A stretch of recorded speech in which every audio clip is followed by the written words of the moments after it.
extend a warm welcome to all the dignitaries, scholars, and all the participants in this one-day lecture series on Abhinavgupta.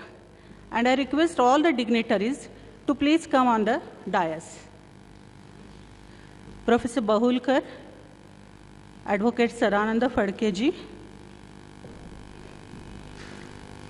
then the senior most speaker, Professor Sundar Vishwalingam ji.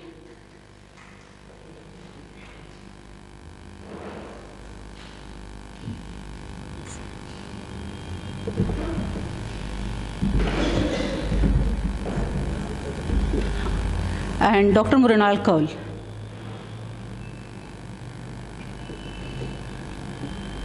Bhandarkar Oriental Research Institute is a reputed institution established in 1917 to felicitate Sir R.G. Bhandarkar.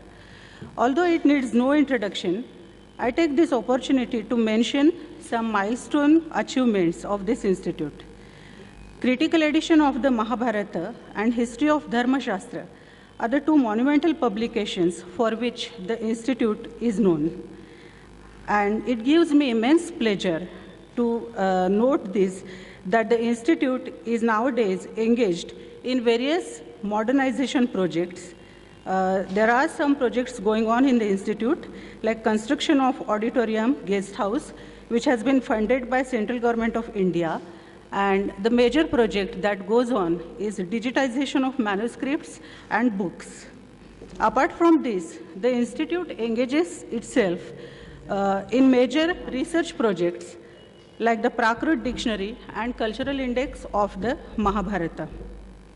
So, may I request Professor Bahulkar now to come here and give his enlightening remarks on the concept note of today's one-day lecture series on Abhinavgupta.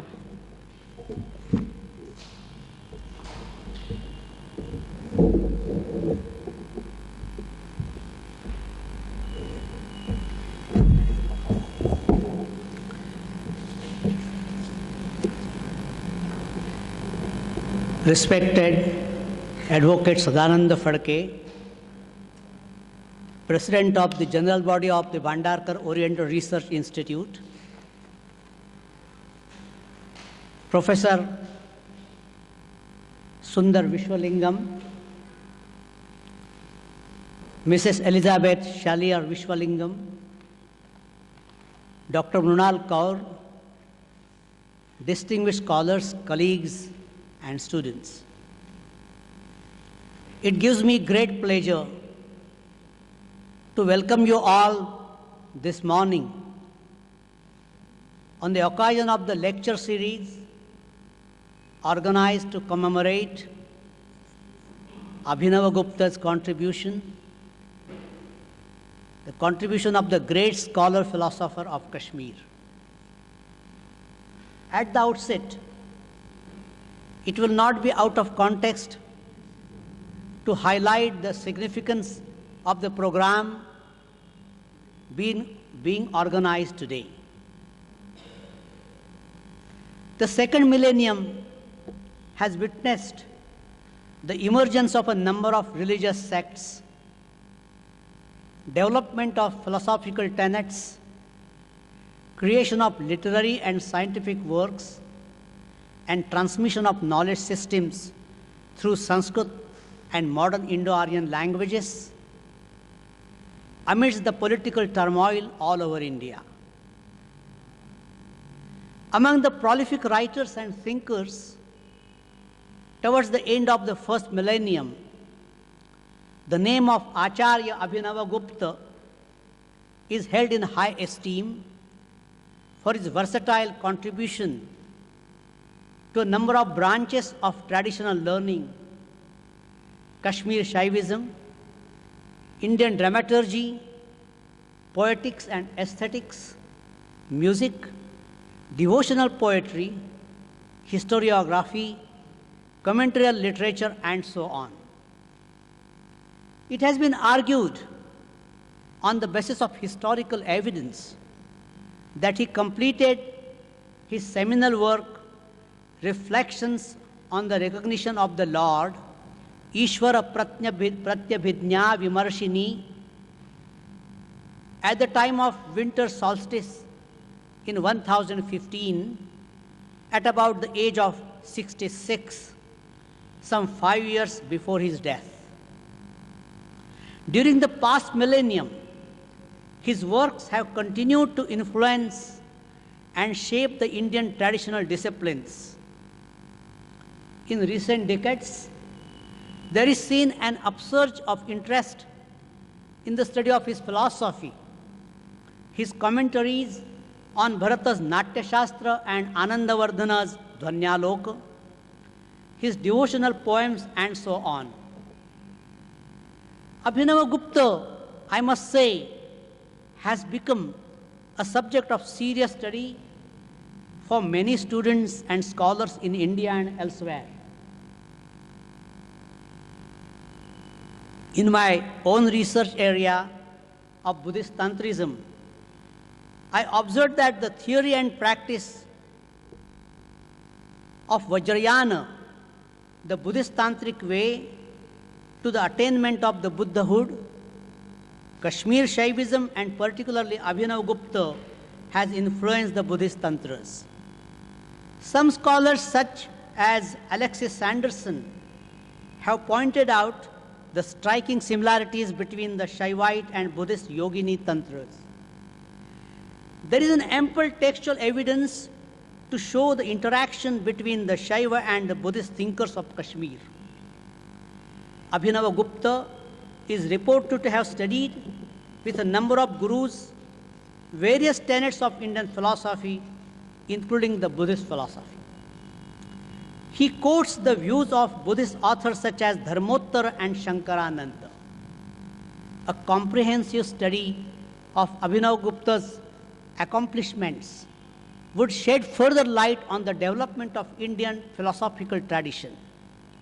In this respect, it is but appropriate on our part to celebrate the millennium of Abhinavgupta by scholarly deliberations on various aspects of Abhinavgupta's contribution to Indian philosophical tradition.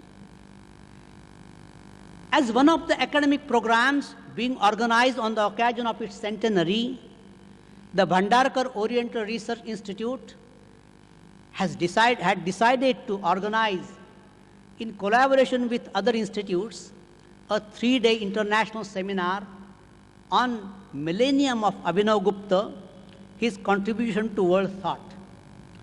This theme was divided into various sections such as philosophy and religion, theory and practice, metaphysics and epistemology, dramaturgy, poetics and aesthetics, devotional literature, historiography, performing arts, and exegetical tradition. This 3-day seminar was to commence from today. However, for certain reasons, we decided to postpone the seminar and arrange, for the time being, a series of lectures that will throw light, partly if not fully, on the epoch-making contribution of that great thinker of Kashmir Shaivism. We have therefore invited 3 scholars, 2 from abroad, namely Professor Sundar Vishwalingam and Dr. Elizabeth Shalier Vishwalingam from Chicago, and 1 from India, Dr. Mrunal Kaul from Manipal. On this occasion, I would like to introduce today's speakers in a few words. Dr. Sundar Vishwalingam, PhD, born in Lumpur, Malaysia, of Sri Lankan Tamil ancestry, is an independent researcher on Indic traditions and also IT publishing consultant based in Chicago since 2001. His PhD thesis on Abhinavgupta's contribution of humor, its resonances in Sanskrit drama, poetry, Hindu mythology, and spiritual praxis, was strongly recommended for a D.Litt degree and earned him a personal commendations from the Vice Chancellor of Banaras Hindu University. He was instrumental in inviting foreign specialists to participate in the International Conference on Abhinavgupta at the Banaras Hindu University Musicology Department, and remained actively involved in the subsequent IGNCA national conferences there. He has collaborated throughout in his anthropologist wife, Dr. Elizabeth Shalier Vishwalingam's extensive field work on the popular worship of Abhinava's supreme tantric Kaula deity Bhairava in Benares, Kathmandu and elsewhere. Their paradigm of transgressive sacrality was the object of a 3-panel pilot international conference at the South Asia Annual Conference at University of Wisconsin at Madison. Among their joint papers proposing an acculturation model of Indian religious history are a paradigm of Hindu-Buddhist acculturation, Pachali Bhairav of Kathmandu, between Mecca and Benares, an acculturation model of Hindu-Muslim relations, Bhairava in Benares, negotiating sacred space and religious identity, published in Visualizing Space in Benares, and Violence and the Other in Hindu and Islam, published in Perspectives on Violence and Othering in India.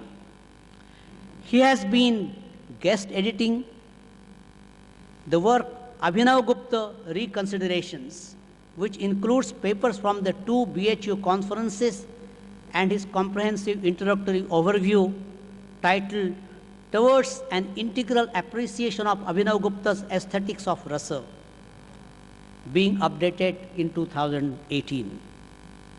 He contributed the chapter on Hinduism, Aesthetics, Drama and Poetics to the Oxford Handbook of Religion and the Arts.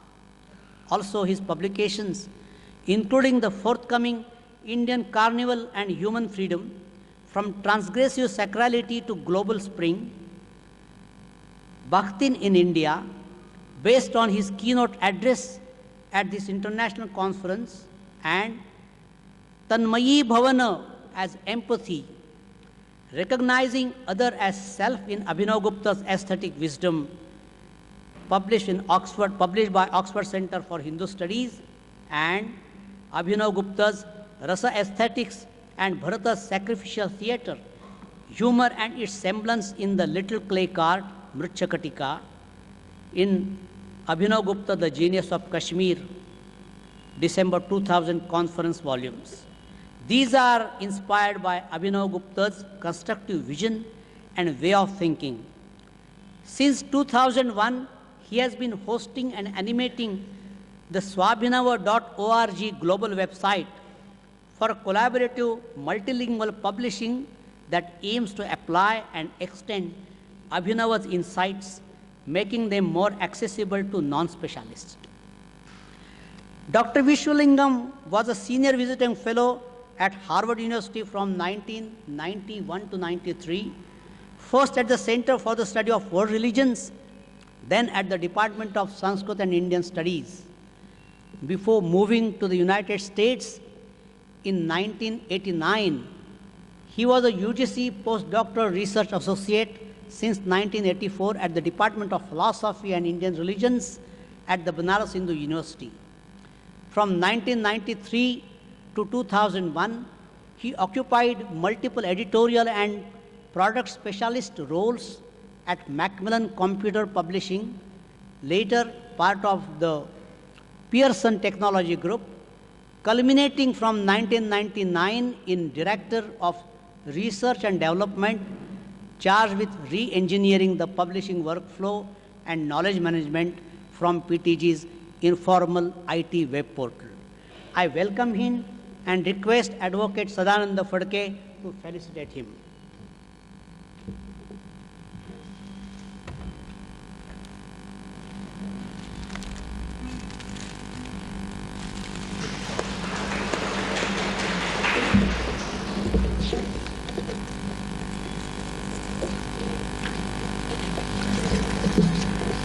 Dr. Elizabeth Shalier Vishwalingam, born in Paris, Dr. Elizabeth Shalier Vishwalingam, double PhD and DLit, is an independent Franco-American researcher on Indic religious traditions and professor of philosophy and French, based in Chicago since 1998. She was attracted very early to Indian culture through exposure to its diaspora in the UK and the examples of Mahatma Gandhi and Sri Aurobindo. Her French masters, even before coming to live in Varanasi, was on Fire and Death in Hinduism, deeply influenced by Mikhail Foucault's classic on the progressive exclusion of madness in the history of Western thought and society. She was intrigued to learn through Lillian Silburn, French pioneer of Kashmir Shaiva studies, of the continuing worship of mad, unmatta divinities in India. Her dual doctorate in anthropology and philosophy was based on translation and exegesis of two manuscripts devoted to ritual worship of Unmatta Bhairava.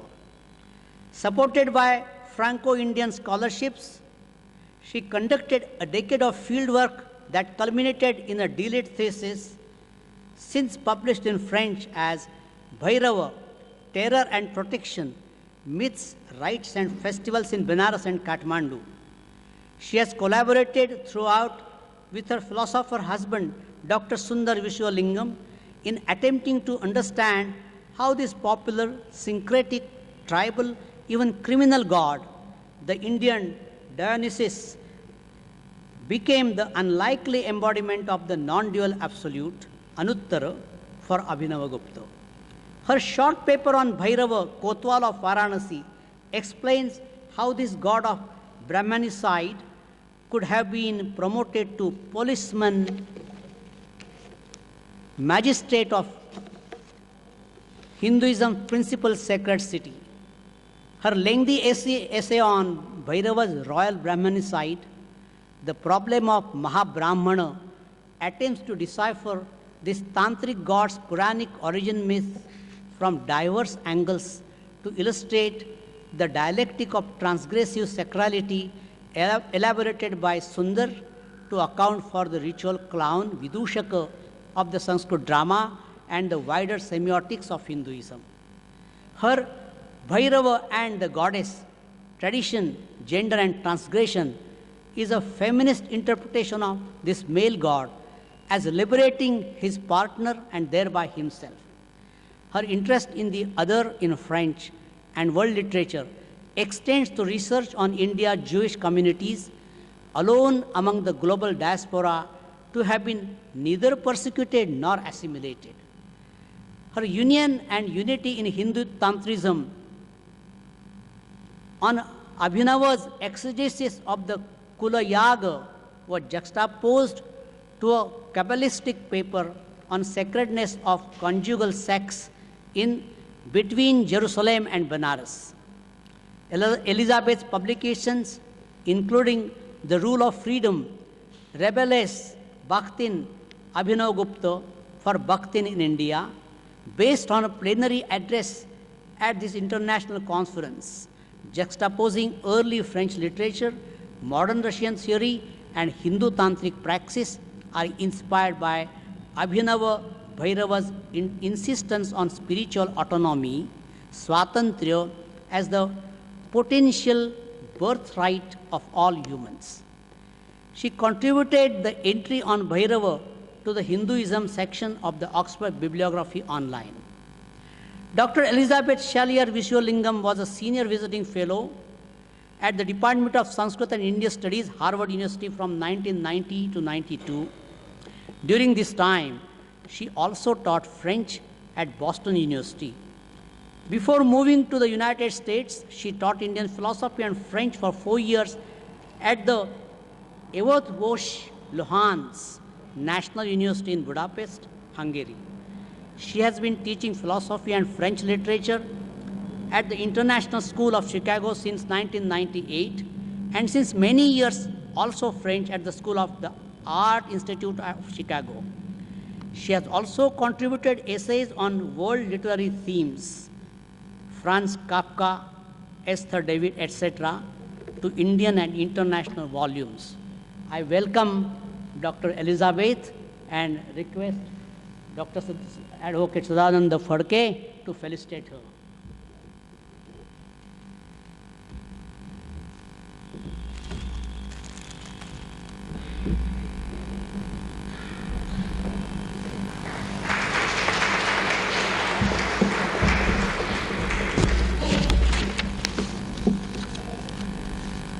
Dr. Mrunal Kaul. Dr. Kaul is an assistant professor at the Manipal Center for Philosophy and Humanities, Manipal University, and is also coordinating its Center for Religious Studies. He studied at the St. Stephen's College, University of Delhi, University of Pune, University of Oxford, Eastern University of Naples, and Concordia University in Montreal, Canada. He was a visiting research fellow at the Eastern University of Naples in Italy, where he also taught as a lecturer in South Asian languages. In 2015, he was a short-term research fellow chosen from India by the Ministry of Education, Government of Quebec. His doctoral research is based on Abhinavgupta's theory of reflection that comprises of a critically edited text, translation, and study of Pratibimbavada as discussed in the Tantra Loka Viveka. His research interests lie in early and post-scriptural Shaiva literature, particularly in the context of pre-modern Kashmir and its Trika Shaivism, mainly represented by Abhinavgupta. Together with Professor Ashok Akluskar, he edited a volume titled Linguistic Traditions of Kashmir, published in 2008. A volume titled Minor Works of Abhinavgupta, edited together with Professor Francesco Sfera, is about to be published from Naples in Italy. One of his recent research papers focused on Abhinavgupta's engagement with the ontological hierarchy in the Tantra Loka will be published very soon. I request Advocate Phadke to felicitate Dr. Mrunal Kaul.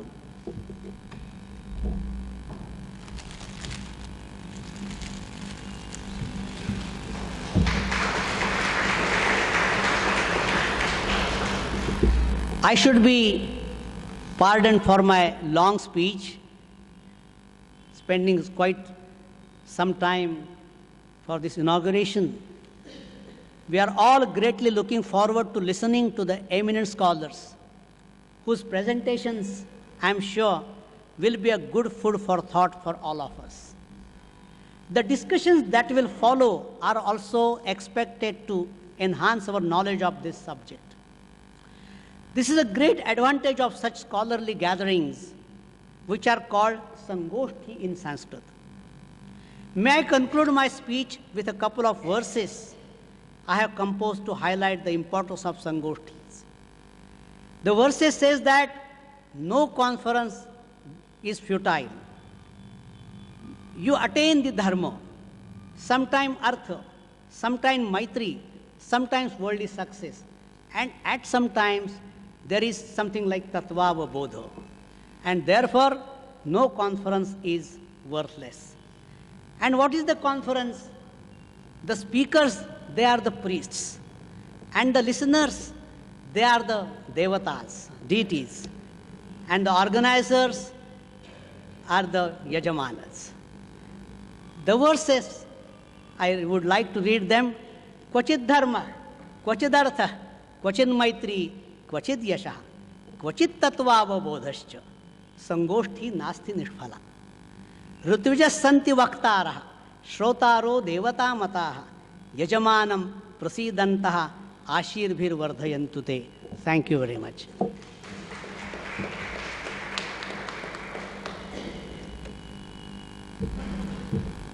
Before we proceed further, I request Professor Bahulkar to felicitate the President for this inaugural function, Advocate Sadananda Phadke ji.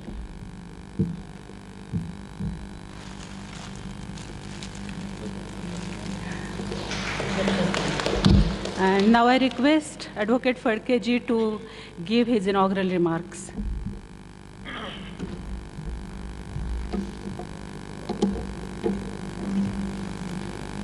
Respected Sundarji, his wife Mrs. Elizabeth Vishwalangam, respected Dr. Mrunal Kaur, and all of you scholars, on behalf of Bhandarkar Oriental Research Institute, I welcome you. In fact, we are late by 10 minutes. Both the scholars, they were discussing that how much time they are going to take. With your kind permission, if you allow, then can I lend 2.5 minutes from every person, only 5 minutes. When I think about Abhinavgupta, and when today's topic is reflection, just I was thinking that the concept of reflection he might have taken from Adi Shankaracharya, who was there at least 200 or 300 years before him. Vishwam darpada drushyamana nagarim tulyan nijantargatam pasyannatmani mayaya bahirivod bhutam yatha nidraya yat sakshat kurute prabodha samaye swatmanamevadvayam tasmai Shri Gurumurtaye namaidam Shri Dakshinamurtaye. So before him, 300 years before him, it is he who has given the concept of darpan and pratibimba. Furthermore, he says, Nana chidra ghatodara sthita maha deepa prabhavaswaram jnanam yasya tu chakshuradi dvaranam bhaya sambhati. And when I think about those great thinkers, you will find some sort of similarity between their thinking. Abhinavgupta, who is from Kashmir, the north of India. Adi Shankaracharya, he was from south. But in spite of south and north, they are having the similar thoughts in their mind. Sometimes I think that if the scholars in UNO will read the literature from the Sanskrit Pandits of Kashmir, they will allow our claim that Kashmir belongs to India. When I saw Dr. Kaul, Center for Religious Studies, I would like to say something about religion, because I think Hindu you are taking as religion. Here I want to say something. We are calling Hindu as a dharma. Some may call it Vedic dharma, some may call it Sanatan dharma. There is difference between dharma and religion.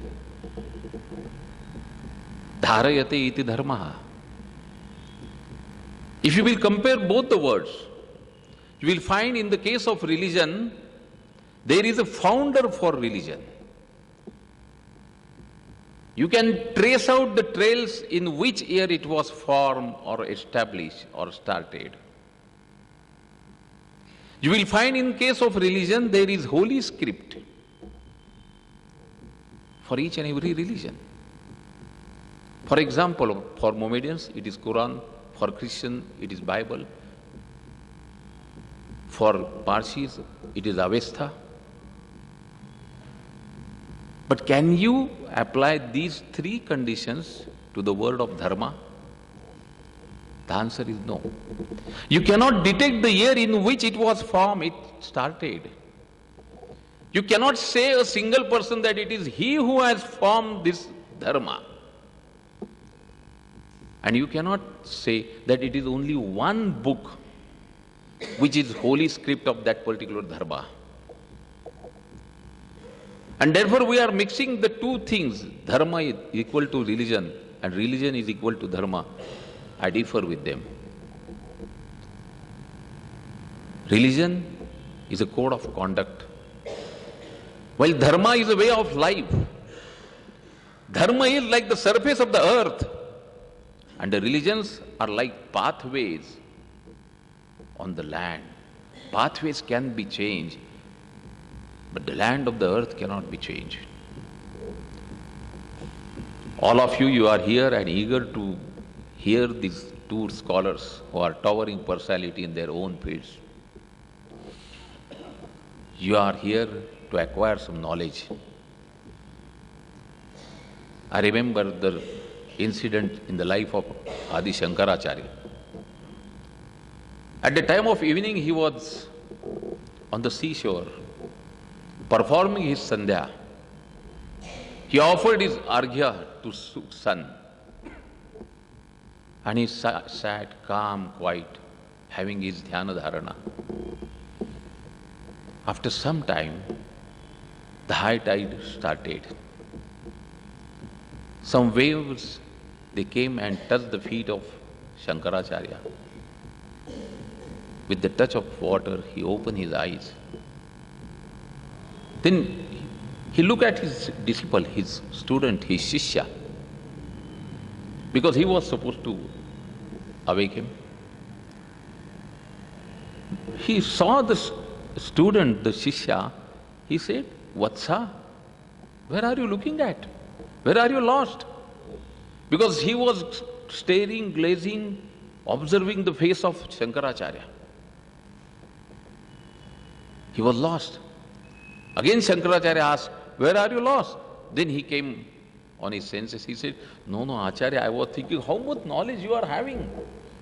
Vast knowledge of different subjects. He smiled. He said, "Come on, let's go." He lifted up his kamandalu. But again, the shishya asked, "Acharya, you are having tremendous knowledge." Then he showed, "Can you see the bottom of this kamandalu?" He said, "Yes." "What is there?" He says, "One drop of water." Shankaracharya says, "I am having the knowledge like this water, the drop of the water, and the remaining knowledge is like the ocean. We are here to take some portion of the drop which they are having, and I welcome all of you and wish you best of luck. Thank you."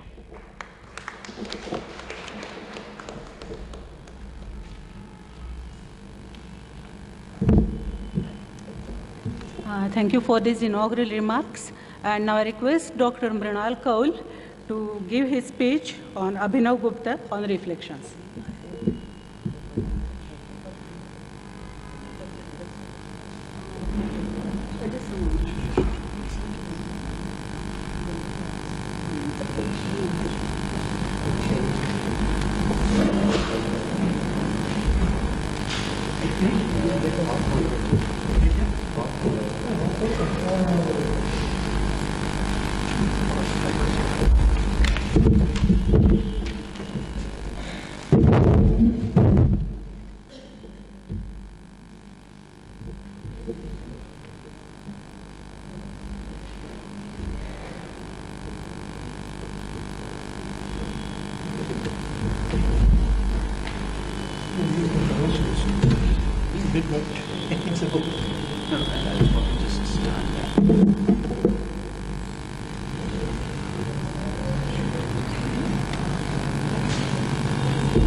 Don't worry, it's fine.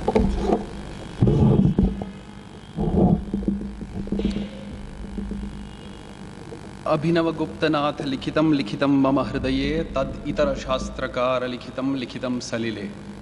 To begin with that. So I'm going to speak to you about Abhinavagupta on reflection, which is essentially the topic I have been working on for some time now. And essentially the practice, the strict Indological practice is that you start with the philological exercise. That is that you look at the manuscripts, and then you analyze the text, you prepare a critical edition, you translate, and then you interpret the text, what is being said there. Now, this is exactly the exercise that I have followed, but I'm only going to speak on the subject matter, that is to say, the reflection. However, with permission of Dr. Bahulkar, I will take 2 or 3 minutes just to give you an impression what I have been doing, the manuscriptological exercise. So I have essentially worked with Tantra Loka, which is the text, a seminal text composed by Abhinavgupta, 11th century. And there's a commentary by 12th, 13th century commentator Jayaratha.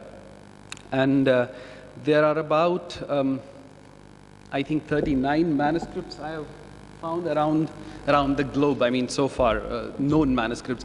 This is the Edito Princeps. This is the first printed edition of the Tantra Loka, which was published from Kashmir government from 1918 to 38 in about 12 volumes. The problem with this edition was that we kind of understand, according to the apparatus given by the editors, that they had kind of consulted, I think, 4 manuscripts, because there are notes about like Ka Pushpa, Kha Pushpa, Ga Pushpa, and then Gha Pushpa.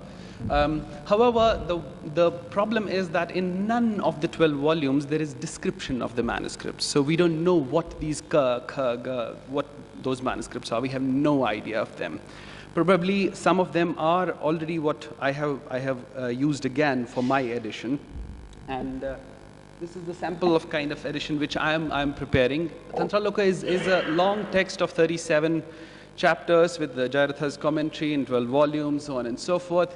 And I have just started working on chapter 3, and I'm going back to chapter 1 now because I was interested in Pratibhimbavada. So I studied the first 65, 67 verses in the chapter 3, which is basically the Pratibhimbavada in the Tantra Loka. He talks about it in other texts. I'll just talk about that. And just briefly to say a few manuscripts, those I analyzed in my that textual critical exercise. This is the oldest I have found in the birch bark in Delhi, in National Museum. And I mean, roughly it could belong to something like maybe 16th, if not 16th, 17th century, probably not earlier than that. There are other few. I'll just show you some manuscripts, then I'll tell you that what the result of the collation was. This is one of the Kashmirian Devanagari manuscripts from Bori itself. You can see that it's, I think, one of those complete manuscripts in Devanagari. This is the only South Indian, that is to say a Malayalam, old Malayalam manuscript. It's a very bad image. I think recently Professor Sanderson told me that he has acquired the new colored pictures, so I can have a look at them again. This comprises only the text, the Mula of Tantra Loka, not Jayaratha's commentary on that. So keep in mind what I'm trying to say is that, you know, you have this oldest birch bark manuscript from Kashmir, and then down there a transmission, the only surviving manuscript down there in old Malayalam, right? And if you see in the collation process, almost nothing has changed as far as the Mula is concerned. Also in the commentary, nothing great has changed over a longer period of time, at least since when the manuscripts are available to us. This is one of those, you know, kind of damaged manuscripts from Banaras Hindu University, preserved there, along with Vivek, obviously, of Jayaratha. This is one of the manuscripts, I think only manuscript in London of Tantra Loka in SOAS library. Most of them are in Sharada, obviously. And this is one of the manuscripts in Göttingen in Germany. You can see the kind of marginalia there. Sometimes it's interesting that, you know, whosoever was writing the marginalia, whether the author himself or someone who was reading the manuscript or so on and so forth, he tries to give the definitions, say, for instance, of Prakasha. So he would quote a verse, you know, which talks of Avamarshana from Bhartrhari, or gives the definition of Prakasha or Avamarshana and things like that, right? This is again very interesting manuscript, a historical rather, from Bori itself. Bapat sir is not here. He tried to help me work with this manuscript. And you can see in the mid there is only Mula of Abhinavgupta, and this commentary of Jayaratha is written from you know, different sites. Now this is interesting that there are at least 5 or 6 manuscripts of only Pratibhimbavada. That is to say, the topic that was separately transmitted with the commentary, right? Of these sometimes 65 verses, sometimes mostly 22, first 22 verses, because they talk about the core of this Pratibhimbavada, what Abhinavgupta is talking about. This Professor Kanti Chandra Pandey in his seminal book mentions that, at some point of time people had misunderstood that there was a separate work altogether by Abhinavgupta. But then a closer look at the manuscript, it's very clear that, it's part of the Tantraloka itself, Tantraloka 3.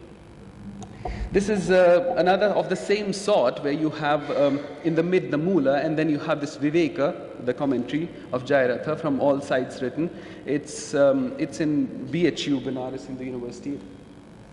Now, just a couple of more slides about, this is one example, where I could change a big deal, that you have na chatad vyatireki asti vishvam sadva na bhasate, and then you have other readings which talk about sadva bhasate, iti avabhasate, I think the reading is. So it makes a lot of difference, like whether it manifests or not manifests. During my research, the na, the negative particle, I had a lot of trouble dealing with this negative particle, because lots of times, if he's saying it manifests, it shines forth, so it is, yes, na avabhasate, or if you have na there, na avabhasate, then there are sandhi problems in manuscripts and so on and so forth. So you have to make sense out of what does he want to say? Does he, okay, on this, does it manifest or does it not manifest? What are you trying to say, right? This was a couple of examples from, Tantraloka Viveka 3.5 AB. There, I have tried to use this color scheme where you can see Jayaratha borrowing a lot of interpretations from Abhinavagupta's commentary, that is to say, Ishvara Pratyabhigna Vivritti Vimarshini. Right? So while writing his discourse in Viveka, on Tantraloka, he's verbatim sometimes, importing the ideas, from the Vivritti Vimarshini of Abhinavagupta to interpret him. That is to say, Abhinavagupta himself. Another example was here. You can see, even sometimes there are verbatim ideas being borrowed by Jayaratha. This is what he's trying to do. But I would still say that Abhinavagupta's, in my personal understanding, where I was trying to go through this difficult Vivritti Vimarshini to only chunks of it, it was much clearer than what Jayaratha was, trying to do. Because, it could be because of lots of reasons. One can talk about that. So I'm sorry, it's rather very small. So just, it's a broad categorization of these 39 manuscripts I dealt with. There were 4 which were kind of the only the Mula without the commentary. One of them is from obviously Bori. And then there are 30 of them which are with the commentary, but none of them is complete. There are 5 of them which are only the Pratibhimbavada. In the Pratibhimbavada also you have some manuscripts, I think 2 of them which only have the text, and 3 of them which also have the commentary on the margins and so on and so forth. I'm sorry if I took that time, but I think it was very important to say that. And so all my understanding, my ideas that I'm going to share with you are based on mostly the Pratibhimbavada from Tantraloka. Obviously, I have taken help from his other works, which is to say mostly the Pratyabhigna Shastra that he has. So I'm going to read out the paper. There are parts, I think I don't have much time. There are parts probably I have to skip, but I'll try to go through the whole idea. I'll try to read out mostly the stuff. Okay. The 11th century Kashmirian philosopher Abhinavagupta has dealt with the idea of reflection at many levels and discussed it at various intellectual platforms. In fact, the theory of reflection, Pratibhimbavada, employed to explain the non-dual Shaiva philosophical position, both by Abhinavagupta and his celebrated Grand Master Utpaladeva, is a well-thought structural model based on reasoning and used with a specific purpose. Abhinavagupta belonged to the tradition of non-dualistic Trikashaivism, and following the teachings of his Shaiva masters, he advocated for the philosophical position of absolute idealism. It's complicated to use these English terms when I'm saying absolute idealism. I mean, I think many of you are Sanskritists. When I speak in the conferences where there are no Sanskritists, it's very difficult to make them understand. When I say idealism, I'm meaning Abhasavada here, basically. I'll try to explain that. Abhinavgupta's polemical discussions are deeply embedded in his Shaiva theological metaphysics, and his fundamental philosophical intuitions, as I have suggested, are often rooted in Kula and Krama systems. His employment of the theory of reflection in the beginning of the chapter 3 of the Tantra Loka is a clear example of this. Moreover, it is indeed crucial to understand how Abhinavagupta appropriated the idea of reflection to fit within his Shaiva soteriology. Abhinavagupta should be understood as a radical exponent of absolute non-dualism taught by the masters of Tantric Trika Shaivism like Vasugupta, obviously all these masters before him, Bhatta Sri Kallata, Somananda, Utpaladeva and Lakshmana Gupta. This paper, apart from examining the complexity of the idea of reflection, also justifies the centrality of this concept in the philosophical tradition of Abhinavagupta. Abhinavagupta is engaging with the problem of reflection in several of his texts, and commentaries like the Tantra Loka 3.1.1 to 65, the verses he has, or relevant part, that is to say Ahanika 3 of Tantra Sara, the Tantrochaya, Ahanika 3 again, Paratrishika Vivarana, relevant parts, in a sense the whole text actually talks about reflection, Paramartha Sara, relevant parts are from verse 6 to 13, Ishvara Pratibhigna Vimarshini 1.2.8 and 2.4.19, and Ishvara Pratyabhigna Vivritti Vimarshini on the same verses. In addition to this, he also makes allusions to reflection in his commentaries on non-tantric works, the Natya Shastra Abhinava Bharati and Dhunya Loka Lochana. In the Tantra Loka, apart from discussing the Pratibimbavada in the first 65 verses of the chapter 3, Abhinava continues to discuss it again in verses 268 to 294 AB in the same chapter, where he engages with the topic, of absorption in Shivahood, that is to say, Shambhavopaya. Or Shambhava Samavesha. Mostly he would use the word Samavesha for Upaya. Upaya is not that he uses very often. As the state of emancipation while still alive. That is to say, he discusses it in light of this Jivan Mukti idea. While the Tantra Sara and Tantrochaya, which are very short summaries of the Tantra Loka by the same author, touch upon the theory of reflection very briefly, Paratrishika Vivarana is another seminal text where the Pratibimbavada is discussed from linguistic cosmological point of view. In both the Tantra Loka and Paratrishika Vivarana, the idea of ontological categories, I'm using this translation for tattvas, since I'm speaking in English, is complexly related to the linguistic philosophy of the evolution of the phonemes. This obviously, I think many of you would know, André Padu has worked a lot. He has this book, Vak, and so his discussions there. In addition to this, as noted by David Peter Lawrence, there are a few other examples of Abhinavagupta's basic metaphysical use of the analogy of reflection. For instance, there is mention of the reflection metaphor also in Ishvara Pratyabhigna Vimarshini 1.6.3, 2.11, again, Ishvara Pratyabhigna Vimarshini 2.1.8, 2.4.10, 3.1.1 to 2. Then there is Bodha Panchadashika, a small stotra he has on which I'm trying to work also along with Francesco Sferra. The verses 4 and 5 there. There is Paramartha Charcha, where again there are a few verses 4 to 5 where he kind of talks about the metaphor itself.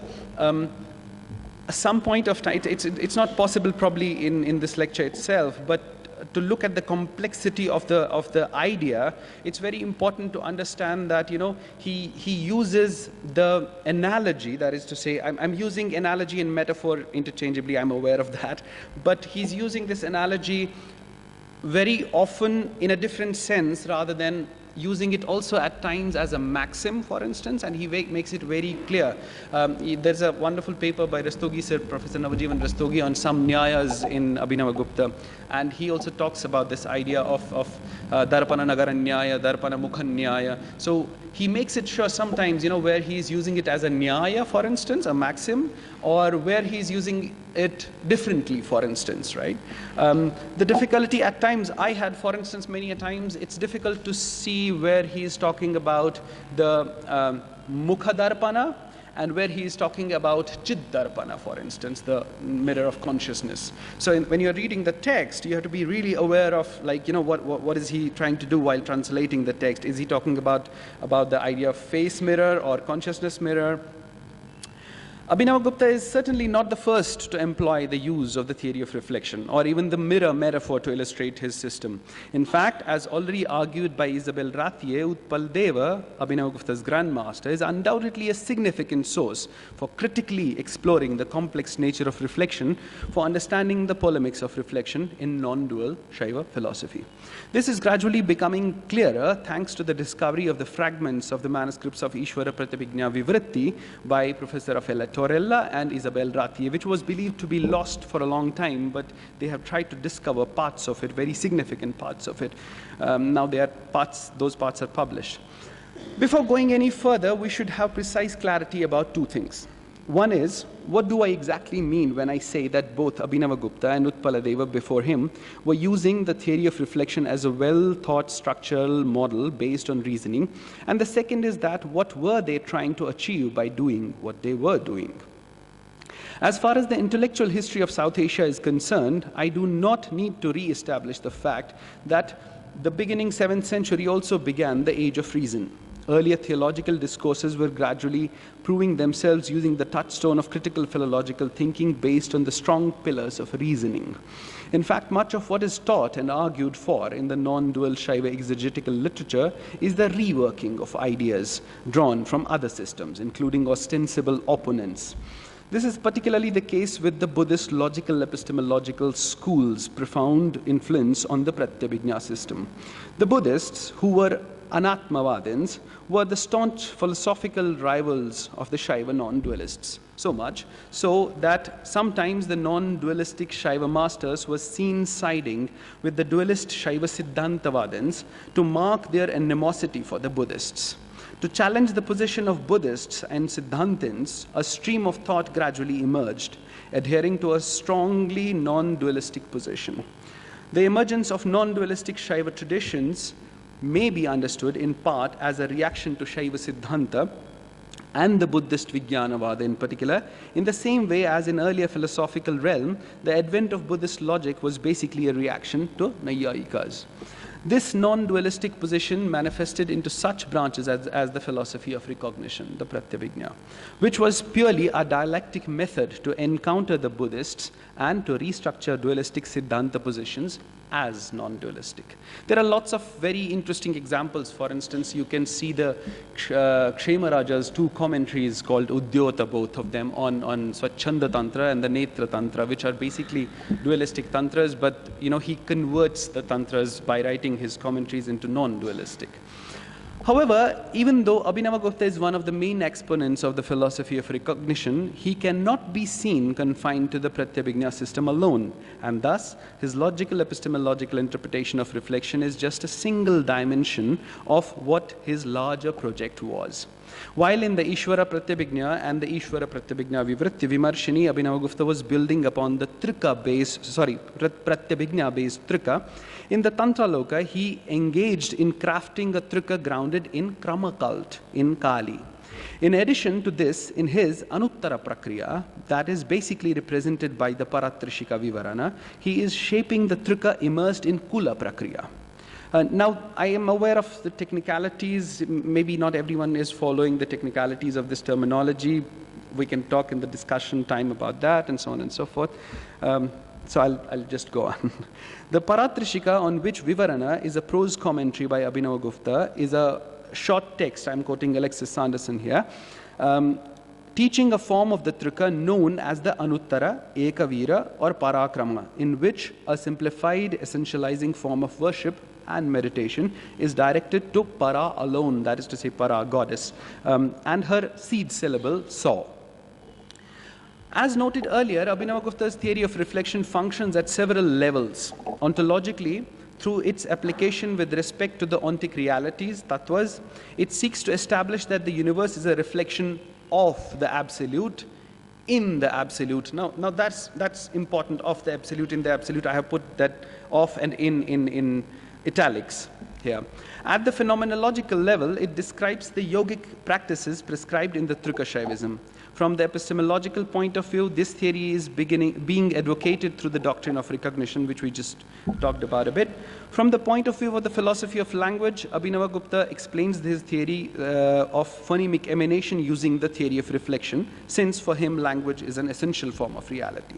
And the principle of reflection also operates in his aesthetic theory of rasa, where he claims that the process of identification, sadharanikarana, is the manifestation of the reflection of the performer in the heart of the audience. In the coming pages, we will touch upon several dimensions of these varied explanations of the theory of reflection. But prior to this, let us first understand what the problem of reflection itself is. In Abhinavagupta, the soteriological concerns utilize the language of epistemology, and thus the problem of knowledge, perception, error, causal efficacy become important. This gives rise to debate between the non-dualist Shaivas and the traditions advocating realism. In engaging with this, Abhinavagupta's intention is abundantly clear, establishing a valid ontological status for the seemingly illusory objects of perception or imagined objects, such as, to use Abhinavagupta's own language, a 5-trunked, 4-tusked elephant running in the sky. In other words, he is pleading for the valid cognition of objects which are deemed to be external to consciousness. But what is the ontological status of illusory objects? Since Abhinavagupta's subsequent goal is to appropriate his Pratyabhijna position that reality is a synthesis of Prakasha and Vimarsha, these are kind of two pillars. Prakasha and Vimarsha idea is nothing but the Shiva and Shakti idea.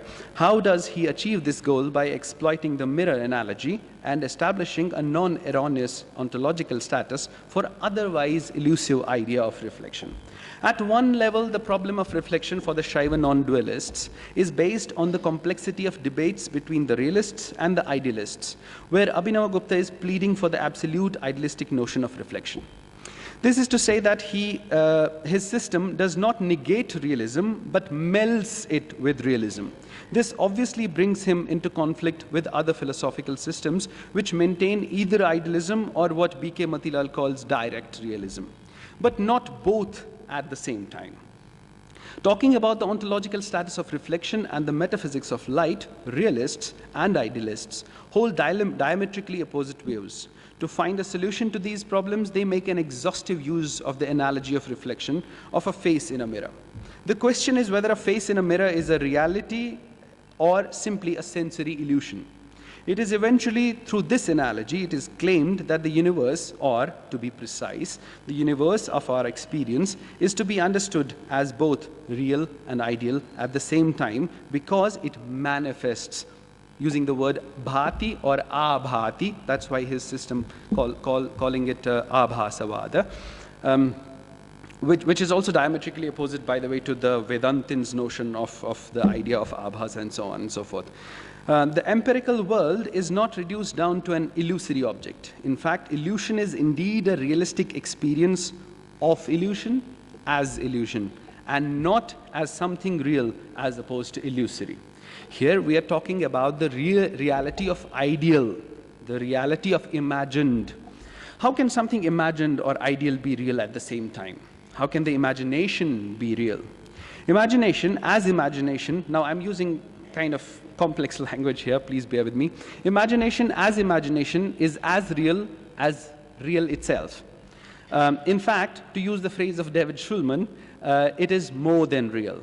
Following the tradition of his masters, Abhinavagupta is attempting to establish the realism of idealism, or as Professor K.C. Pandey in his 1963 book would call it, realistic idealism, the term he used for translating the Shaiva Abhasavada. Everything in the universe is real in the sense of more than real because it is manifesting itself as such, and the act of manifestation itself is real. So is the cognition of the process of this manifestation. At another level, we are dealing with the problem between two idealists itself. That is to say, the non-dualism, the idealism represented by the non-dualists, and then the idealism represented by the Vijnanavadins. And there is distinction with them as well, Abhinavgupta has, as a stark distinction.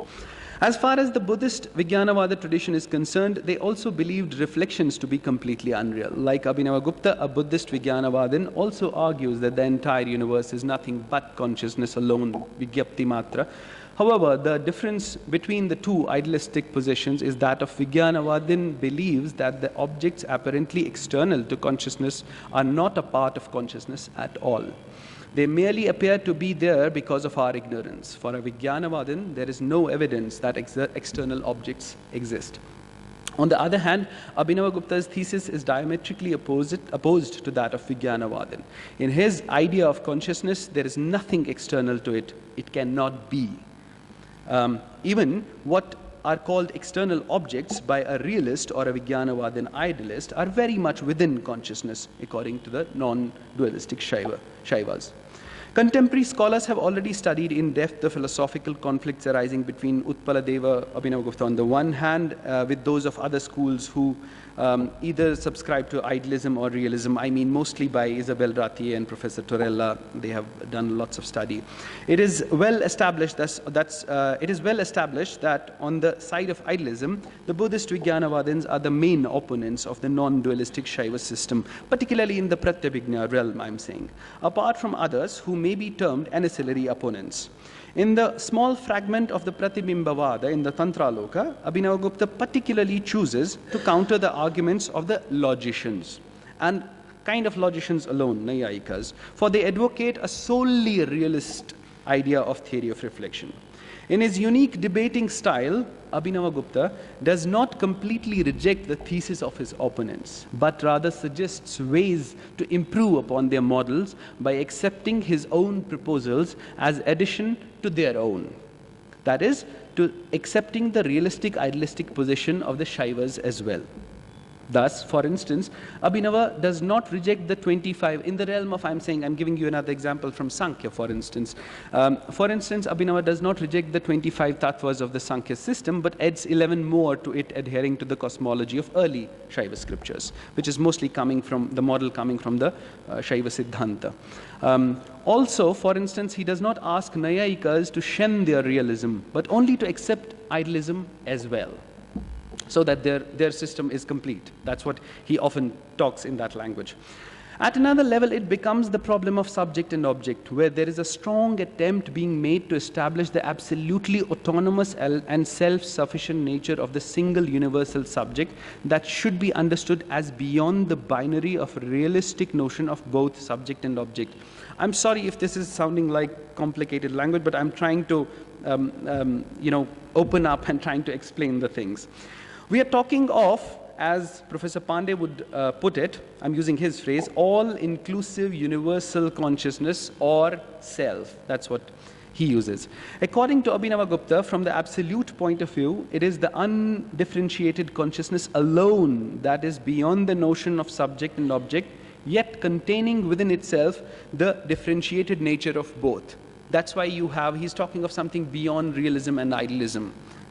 Absolute idealism is the same game going on here. You're talking of subject and object at the same time, and at the same time you're talking about something beyond both.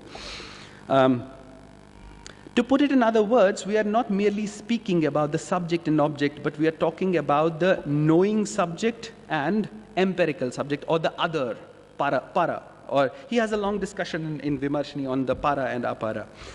In other words, we are talking about the subjectivity of both the subject and the object. Abhinavagupta's idea of reflection should be understood as a subjective idea. And here we are not talking about the purely subjective idea of Vijnanavadins, but his idea should be understood as self-reflexive awareness that has the autonomous potential to exist or manifest by itself, without depending on any external support at all. As far as the mirror trope is concerned, it does not need external support, like, for instance, an image or of face cannot exist in a mirror if there is no face in front of it.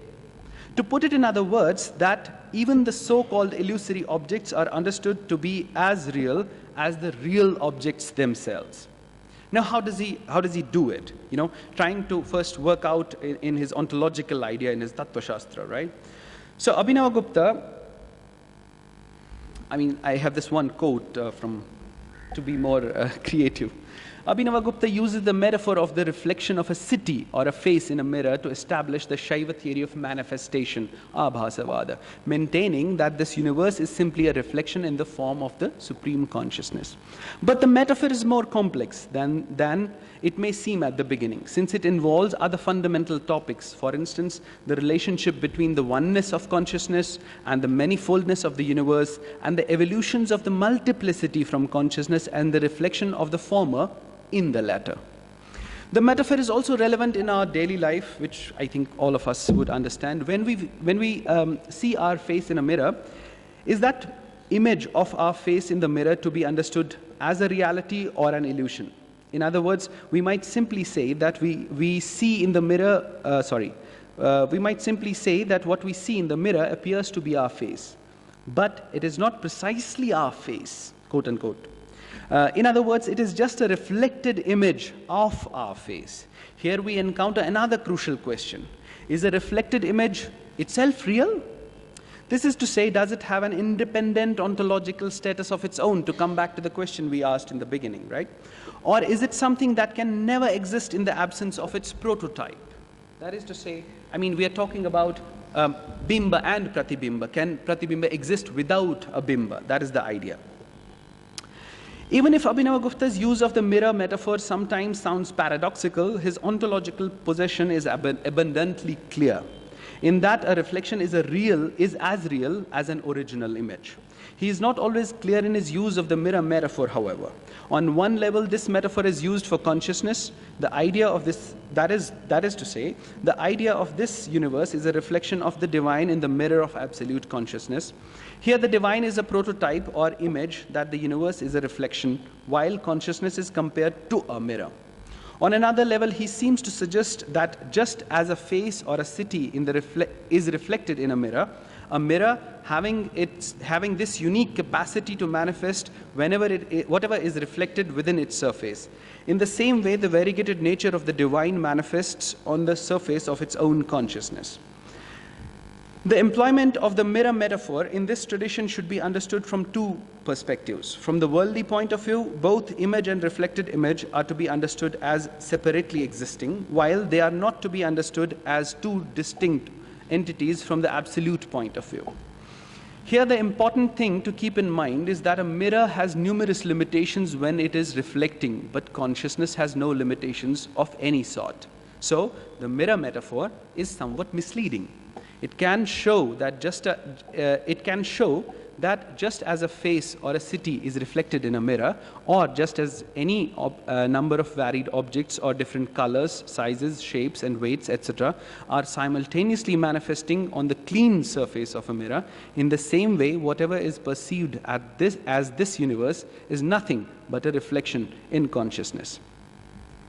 But the mirror metaphor cannot be employed to explain consciousness beyond a certain limit. The major difference between the two cases is that in the case of consciousness, it is exactly how it is not in the case of a mirror. That is to say, that in the mirror of consciousness, there is no prototype. That is to say, there is no bimba required for the reflection to take place, because consciousness itself is self-reflexive. That is to say, prakasha vimarshamai, that's why he uses that phrase. It has a unique capacity to make something or anything manifest or shine forth on its own surface, without requiring any external bimba to make this happen. I think the analogy of prasena used by Jayaratha makes the Shaiva position of pratibimba clearer than the analogy of mirror. I think I'm going to skip a bit here and Jayarath, at some point of time, he starts talking about the idea of prasena. Prasena is nothing but this older, in European folklore, you had this oracle where the witches or some people would see, for instance, future, and that image manifested itself on that ball, right? And that is the kind of idea that he's talking about, right? On the one hand, he has this mirror idea where, because of the absolute purity, the nirmalata, nirmalya, which is nothing but his idea of prakasha, right? This nirmalata, the nirmala ghana idea, that is intense purity, should be there. And somewhere it is corroborated also with this idea of there is purity in the mirror, for instance, because if there is no purity on the mirror, say for instance there is dust on the mirror, you can't see your face. So you have to get away with that what he calls the mala. You have to get away with that impurity to be able to see your face in the mirror. But again, mirror metaphor is an imperfect analogy to explain something which is perfect. That is the idea he has. Abhinavgupta's theory of reflection claims that this universe and the processes of creation and dissolution taking place within it are manifestation of the powers, shaktis, of the Lord, who is the Supreme Self, Paramatman. These energies of the Supreme Self become manifest without causing any change in the Supreme Self, exactly as an image manifests inside a perfectly clean mirror in which the reflected image is not modified at all. Thus, even while the Supreme Self unfolds, making manifest this universe and absorbing it back into himself, it remains changeless. The Supreme Self is defined as absolute consciousness, and its nature is absolute bliss, Ananda. It is because of this power of bliss that the Supreme Self manifests the reflections of its internal powers within the light of its own consciousness. It is only then that this universe constitutes of the 36 ontic realities, Shatram Shat Tattva, becomes manifest.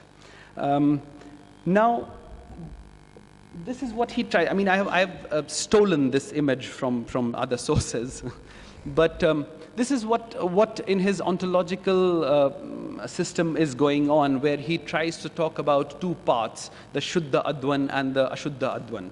And then the Ashuddha Advan is basically reflecting, because it is Ashuddha, it is not pure, it is reflecting in something which is pure, and that is the only principle that can work.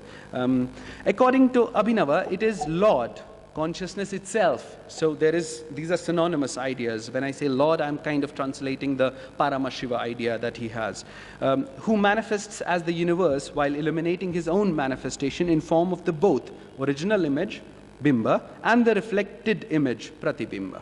He explains this using the Shaiva ontological model of tattvas, as briefly mentioned earlier. In the set of 36 tattvas, the first 5 tattvas are pure, and the remaining 31 belong to the realm of impurity, Ashuddha Tattvan. Abhinavagupta demonstrates in the Tantra Loka the 5-fold division with which Paramashiva manifests himself. There arises a set of 5 tattvas called Shiva, Shakti, Sadashiva, Ishvara, and Shuddha Vidya as a result of the coming into full vividness of one or the other of the 5 powers of Paramashiva. So these are basically Shaktis, they become Shaktis of Shiva, right? And that is somewhere the main difference that he wouldn't talk about that, but I'm saying that he has with the Vedanta, for instance, right? Where in his system, which is very Shakta oriented, I mean, where Shakti is inseparable, you're talking of light and the process of light, right? Which cannot be separated. I mean, this is Shiva and Shakti, they are in Sanghatta form, they are in, together form. You can't separate them. That's unquestionable. I mean, no way, right?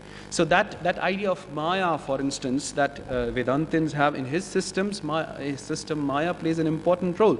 But Maya has sort of these 2 functions, which is it has this Urdhvagamana idea and Adhogamana, right? While he considers, mostly from his understanding, that in the Vedantic idea, it's only the Adhogamana, because the Brahma, who the Shaivas call Napumsaka, because he can't form the creation on his own, he always needs to be dependent on Maya. In his system, that is not the case. The Shiva is inherently potent. When you say Shiva somewhere, you're saying Shakti as well, obviously. There's no point, saying 2 things at all. When I say light, I mean the process of light, which is coming into being. Not this light, but I mean the para prakasha, in other words. Paramashiva, being of the nature of autonomous consciousness overflowing with the 5 powers, is categorized into 5 tattvas through the division manifested by his own autonomy. This autonomous consciousness of Paramashiva does not need anything else in order to accomplish what it accomplishes. So in other words, what I'm trying to say, also try to relate it to the idea of reflection, where it is self-manifested reflection. You don't need any outside reality, so-called reality, right? In that sense, it is truly autonomous, needing nothing else for its operation. But what are these 5 powers of Paramashiva, and how do they operate in the Trika ontology? According to Trika Shaivism, from Chit Shakti arises the Shiva Tattva. From Ananda Shakti comes the Shakti Tattva. From Ichha Shakti comes forth Sada Shiva Tattva. From Jnana Shakti emerges the Ishvara Tattva. And from Kriya Shakti arises the Shuddha Vidya Tattva. Once the Shuddha Vidya Tattva is there manifest, and then it goes automatically to this Mala idea. Mala starts manifesting, because then you are in the impure creation, which we are in, basically. This distinction is based on predominance and is also clearly articulated in Abhinavgupta's Tantra Sara. For instance, one cannot think of Chit without the other 4. The power of Paramashiva is that what is able to manifest this play of predominance within its totality. So where Chit is the predominant element in Paramashiva's autonomous nature, which is his absolute autonomy, that is to say, Sampurna Swatantriya, that is regarded as Chit Shakti. When Ananda is predominant, that is Ananda Shakti. So Shiva Tattva is where Chit is predominant. Moreover, each of these tattvas is in fact replete with other Shaktis. Their distinctions are based on the predominance of one Shakti over the other. Now, I think I should also skip this part. However, I would like to say that, he is trying to use later this phenomenological idea where he tries to create this distinction of aham and idam. So Sampurna aham, that is to say, somewhere it is also this idea of vishranti, that you are settling down in yourself, which again, I think Sir later would talk in detail about, and which is subtly also working somewhere, you can see in his Rasa Shastra, to use this term, Rasa Shastra.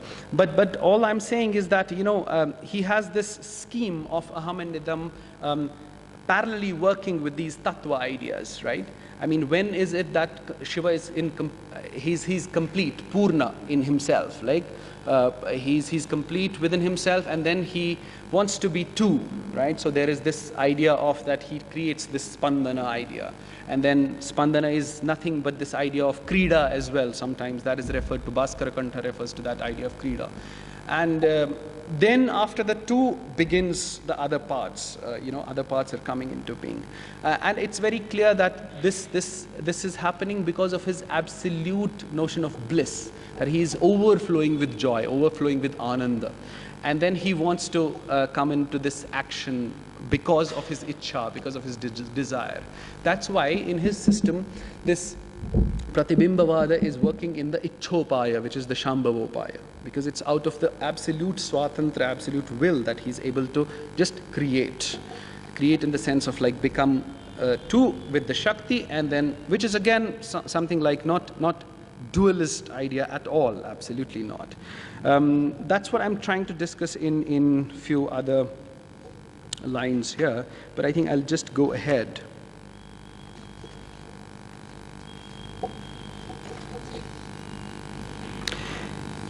Yes.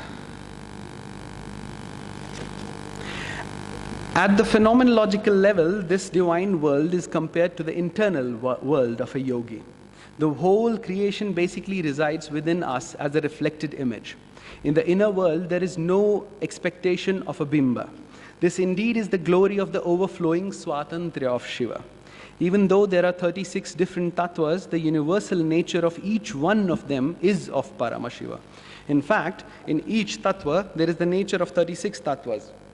And it is for the same reason that Abhinavagupta emphasizes the idea of Sarvam Sarvatmakam. Everything is of the nature of everything. The philosophers have imagined Shiva and Shakti as the static and vibrating powers respectively, but in reality Shiva and Shakti are not 2 different entities at all. What is transcendentally Vishwotirna known as Paratattva, that which we call Shiva, the same principle is called Shakti in its immanent Vishwamaya form. In reality, Paramashiva and Shakti are both one and the same reality. Abhinavagupta has discussed and prescribed the practice and teaching of the sequence of Matrika. Now this is again a little bit more, I think, technical, which he talks in. This is again an image I should say, stolen from Jaydev Singh's translation of Paratrishika Vivarana. I should have acknowledged that in the image down there. Abhinavagupta has discussed and prescribed the practice and teaching of the sequence of Matrika, that is Matrika Krama, in the Tantra Loka, and the sequence of Malini Krama, in the Paratrishika Vivarana for the benefit of yogis.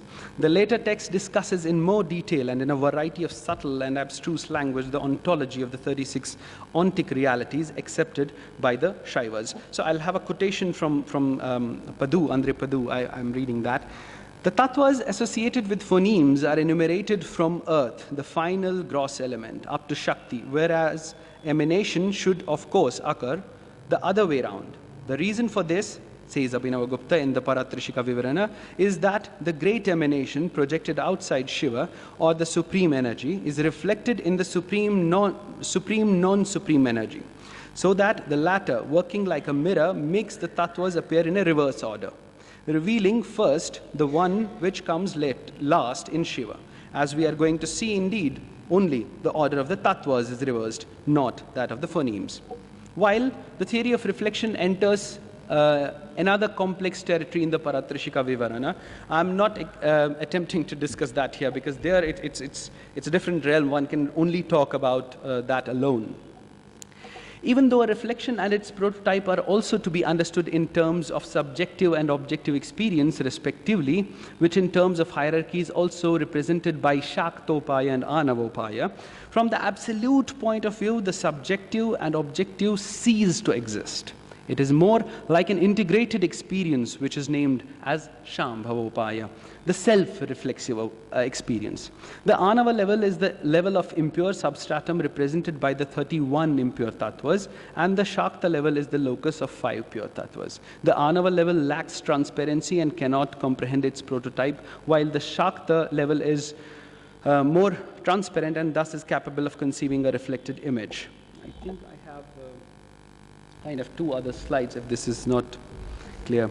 It is only the Shambhava level which is the purest and the most transparent, and the highest level of Shambhava is the Anuttara experience, which is what he does. I mean, I think many of you would be already aware, you know, in his system, which is typically called Anuttara Trika, what he tries to do is that he tries to create this Upaya Chatushtaya idea, which is not there, the Chaturtha in the sense of Anupaya, is not there in his source text, that is to say Malini Vijaya Tantra, because it talks only about the 3 Upayas, and then there is something Anupaya, which is the sort of intensified Shambhava states, Shambhavopaya, which he adds as a complete different chapter and a different status he gives it ontologically, right? The last time I was talking to Professor Rastogi, and I did share with him that I have a strong apprehension that, you see, in the Rasadhyaya of the Natya Shastra, he's also trying to do Rasabhashya. He's trying to do this kind of same idea with Shantarasa towards the end, when he tries to look for this like complete ontological status, a different existence. I think Sir would add more to that later. That he's asking for the Shantarasa, right? I mean, it is not that it is not there. I mean, you have that being discussed earlier. But he seems to be just like having it as a different, you know, ontological category as such, a vastu, you know, vastu sat as such. That's what is kind of becoming kind of clear from his language. That's what I can say. That is what Abhinavagupta seems to suggest. He says, in case of this, I'm quoting the Tantra Loka again here, the form, Vapu, of the entities which resists is indeed of the nature of Maya, but made of Shuddha Vidya, or he calls it Sadvidya, they have another form which does not resist. Jayaratha elaborates this further and says that Pratibimba has capacity to bearing a reflection because it is pure. It does not resist, and there is dominance of jnana shakti, power of knowledge, in it. On the other hand, bimba does not have the capacity of bearing a reflection since it is not pure. It resists and is dominant with the power of action, kriya shakti. The former is sentient and the latter is insentient. Thus, bimba, which is made impure by the concealing of 5 sheaths, pancha kanchuka, the idea, produced by maya, is reflected in pratibimba. The realm of pratibimba is pure, and the 5 tattvas therein represent the 5 powers of Paramashiva: consciousness, chit, ananda, bliss, will, ichha, knowledge, jnana, and kriya shakti. I have a quotation from, there is another, I think this another slide I had to give you an idea of. He talks from another point of view, this prakasha, vimarsha, kula, akula, aham, idam, subject, object, spectator, art, object, self, other, agent, agency, vowel, consonant, bija, yoni, cause, effect, pratibimba, bimba, nairmalya, and mala. And then, which I shouldn't talk actually here, but he has, I think he has a proper scheme in his head when he's doing something like he's writing Tantra Loka and he's writing Rasabhashya.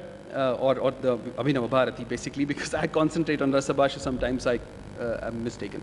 But if you see his Vivritta Vimarshini, it has these, I think, 16 chapters which talk about these Amrita Bijas in the beginning. That is to say, which idea he's taking from basically Malini Vijayottara Tantra, and he elaborates upon basically the vowels, right? And it's a way of saying that here I am talking about Bijas, right? And then there is Yoni idea, which is consonant idea, which is again coming in, for instance, the Vivritti Vimarsha, this Abhinavgupta, where you have 37 chapters, first being introduction and then 36 others, where if you see in the Mangalas there, he's talking of the basically, prostrating in front of the 36 tattvas. Nothing else, right? And his order is complicated. There are some parts of the text which are not available because of that commentary is not available. We don't have the Mangalas, I think, in two chapters and so on and so forth. But that idea kind of is clear in his head, and they love this scheme, how the textual tradition works, right?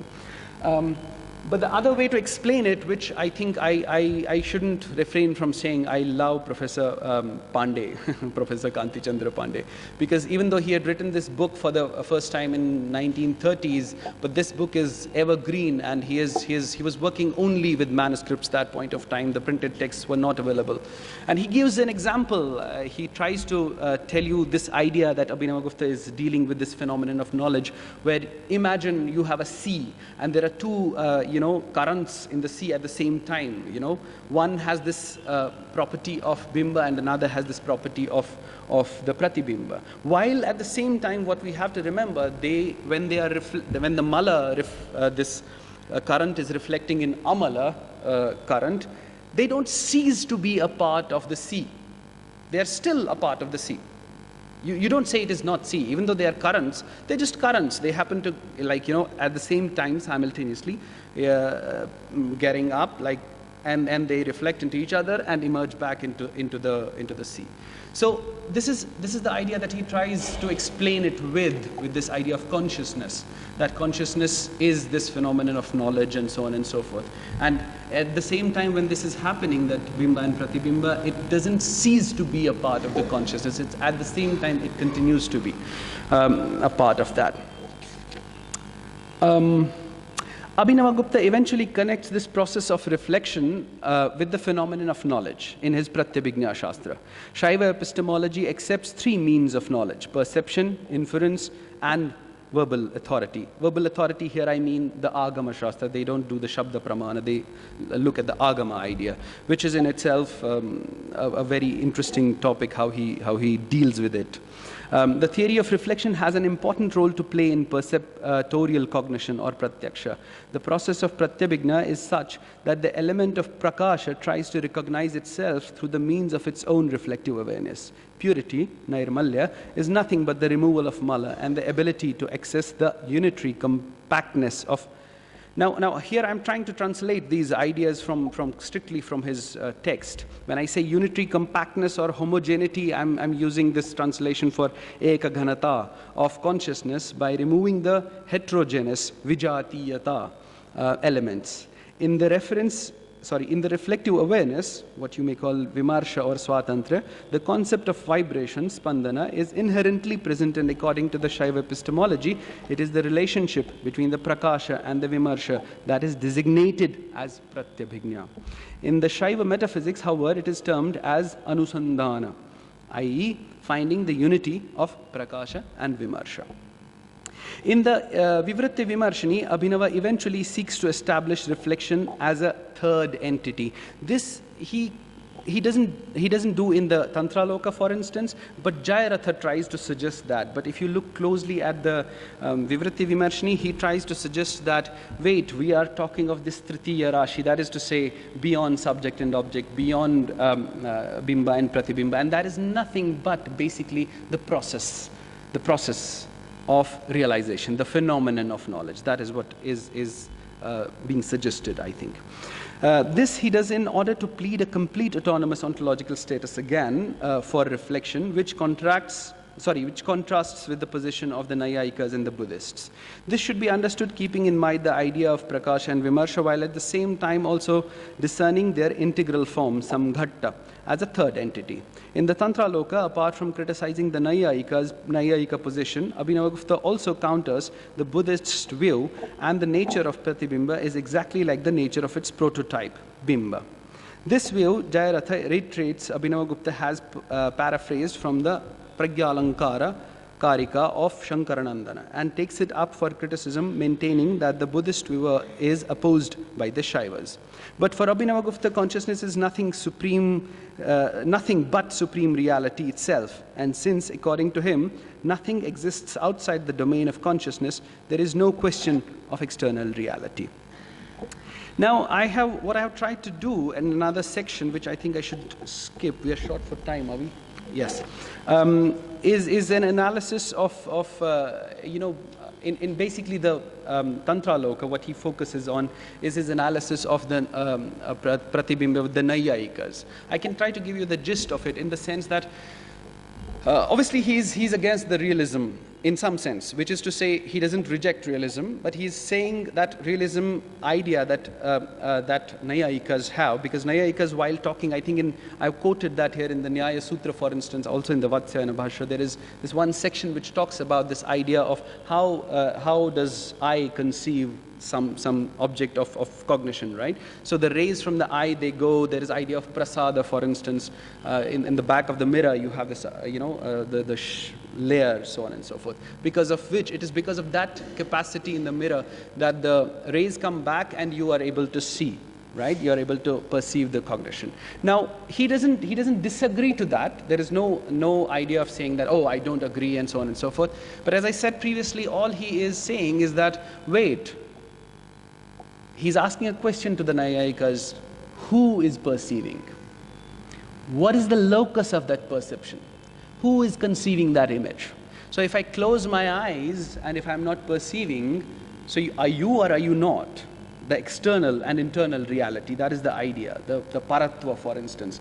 Do external objects exist outside the consciousness, or they don't? What is their ontological status? That's why he tries to kind of very, very smartly come to this age of reason where he is trying to work with logic, he's trying to work with analysis and trying to establish solid grounds for something which otherwise to everyone seems that, oh wait, you are saying I am a believer. How do I believe this idea of believer unless you give me a solid proof? That is to say, epistemologically, you give me a pramana for that. And he's trying to establish the pramana for that, right? And that's what he's busy doing that. So he's just adding this idea to the Nayayika's idea of reflection, saying that I'm talking of something different, and you better consider that idea in his own very, style, that it will only help you to complete your model of what you are saying, basically, right? So I'm, I think, going to skip this a little bit, but I have to read the last section in here. Then he goes in this another idea of, see, he comes also, you know already this causal efficacy idea is very important. He comes to this artha kriya idea. And then he tries to establish this artha kriya of whatever, say, artha kriya of the object which is illusory, for instance, right? So for him, for instance, if you say Shashashringa, Vandya Sutta, they exist because you imagine them, right? So you imagine they are. That's his idea, somewhere that I understand, right? Now I'll just skip that section. I'll try to read this section where in his, which is my kind of main argument, where I'm trying to say this all analysis, this analytical idea in Pratyabhijna and so on and so forth, that it is only the outer, strong outer crust, like the Narikela Phala, it's the strong outer crust that he's trying to build around a very subtle metaphysics which is hidden nowhere but in his Kula and Krama system, right? Where you would see this reflection idea, the reflective idea is coming from this goddess Kala Sankarshini, which is there in his Krama idea, right? So there, the reflection is goddess, right? So I'm going to read that a little part and then I can end with that. Abhinavagupta's presentation of the Trika is deeply imprinted with elements of the Krama, and it is highly probable, as suggested by Alexis Sanderson as well, that all of his Krama work should be seen as work from within the territory of the Trika. The Kali worship gradually transformed, this Kali worship gradually transformed from an idea of performing physical ritual into the process of internal realization of that ritual. Emphasis was given to the visualization of tantric goddesses within one's own mind, understood as the power of one's own cognition. Now here a brief comment is important because see, it is very important to understand why is he trying to do that. Because before him, that is to say, there was prevalence of, before his tradition I should say, when the Somananda and Utpala, they were coming before him, there was strong tradition of the Shaiva Siddhanta, which was maintaining a very strong dualistic position, right? Now somewhere, and which was based on a very strong ritual idea, right? So for instance, this idea of mala is coming from there. But for mala, for them, was this dravya idea. They give an example in Sarvajnanottara, they say that, you know, it's like this copper vessel, no? Copper vessel over a period of time has this corrosion and there is this thick layer, black layer. That is dravya, mala as dravya. Now in his system, mala is simply ajnana. And ajnana is nothing but kinchit jnana, not the absence of knowledge. No, because if you say absence, you're saying it is not existing within the idea of consciousness. So I'm saying jnana and ajnana together, that is to say Shiva and Ashiva together, if you want to create that analogy, right? They exist together. It's just the idea that you have to be able to find a process where you remove that ajnana, you remove that mala, and you get yourself, so-called yourself, real self back.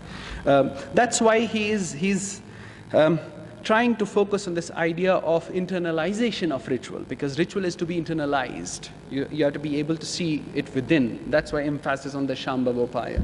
So you have other upayas, other rituals there for, duffers, basically.